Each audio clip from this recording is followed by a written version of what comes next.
এবং শাবনূর আপু এমন একজন মানুষ, আমি যে তার বান্ধবীর চরিত্রে কাজ করছি, কোনোভাবে উনি বুঝতে লাইনের ধারে আমি যাই, মাথায় সিঁদুর পরা থাকে। শাবনূর আপুকে জিজ্ঞেস করে, "কিরে তোর মাথা ফাটছে?" তখন আমি বলি যে, "না, আমার বিয়ে হয়েছে ইন্ডিয়াতে, তাই সিঁদুর পড়েছি।" মানে অসাধারণ। এবং সবথেকে ইম্পোর্টেন্ট হচ্ছে যে আমি এক শটে ওকে করেছি।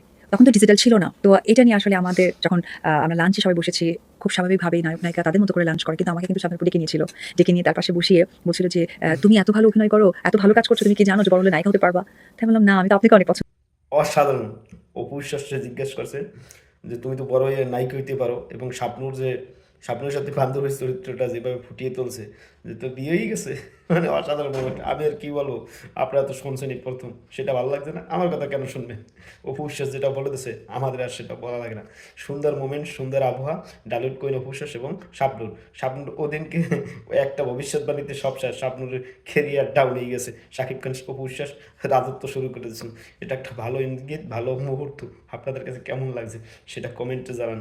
মেগাস্টার শাকিব খান এবং ডালিউড কুইন হুশার তারা অন্যরকমভাবে খেলতে আসছে।